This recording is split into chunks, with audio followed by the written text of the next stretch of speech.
But when it comes to this invisible enemy, coronavirus, who is protecting them?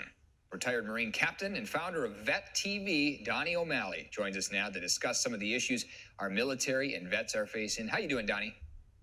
I'm doing great this morning. Glad to be here. Thanks for being here. I first want to get your thoughts on the recent termination of USS Theodore Roosevelt Commander Brett Crozier for speaking out over concerns of COVID-19 on his ship, and then the ultimate resignation of Navy Secretary Thomas Modly over his handling of the firing. Who was right here? Who was wrong here? What are your thoughts? So, anyone who's worked in a government bureaucracy has experienced asking their higher command for something to be done and for them to not be taken seriously, for the actions they are asking for to not be taken. And it's a very frustrating part of the military experience. And I can only imagine that the captain of that ship, as he's watching those numbers climb every day up to like 620 or something, he's probably begging to have something drastic done. And his leadership was probably saying, let's wait, as he's watching the numbers climb. So he took a drastic action. And he probably knew he was going to lose his job, because doing things like that, it never ends well. So I have to believe he sacrificed his job so that one more sailor on his ship didn't get COVID. And that right there is a heroic thing that he did. And it was pretty shameful for the secretary to bash him like that after he fired him. Really, really embarrassing display. I listened to the whole audio message from the secretary. Really disappointing. I mean, shameful stuff that guy was doing. So with the coronavirus now, being front and center across the world, how does this stay-at-home mandate affect military members, especially our veterans? Okay, if you're talking active duty members, from what we're hearing, not at all. It's business as usual in the military, minus a bunch of weird measures that they're trying to take, but they all seem to be futile and actually quite comical.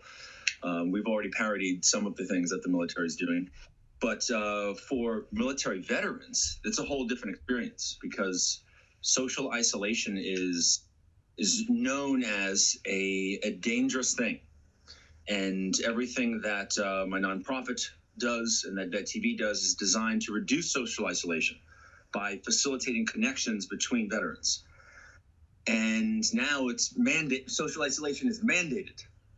So it's a dangerous thing. But what we have done as a community is kind of overload our feeds with group messages. And the social connection that has existed online in the last 3 weeks at least, I think is actually really impressive. And there might be a lot of good to come from this. Sure. You talk about the isolation. The way people, I just wanted you to touch on where veterans can go if they're feeling isolated, if they've got nowhere to talk to, they don't have help. There's places they can get help here, right? Yes, absolutely.